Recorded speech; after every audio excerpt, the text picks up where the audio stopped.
Introducing an enlargement of the range of control arms to fit 4x4 vehicles from SuperPro.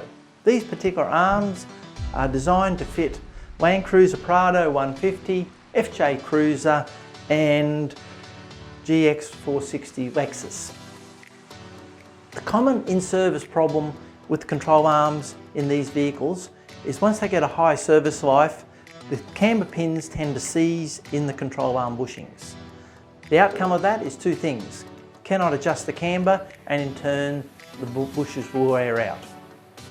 These replacement arms allow for the technician to physically cut the old control arms out and replace the whole arm with an upgraded SuperPro bushing, which is designed to fit back into the original equipment, and with our replacement camber pins, which all come as part of the kit, so no need to source them anywhere else.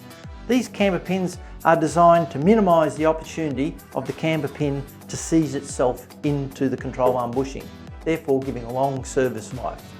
The replacement ball joint is an upgraded ball joint to the highest SuperPro quality range, and the bushings come with the original equipment's positioning of the centre tube, or they will also come with the tube offset to bring back camber and caster into 2-inch or greater raised vehicles. These arms are in the catalogue now.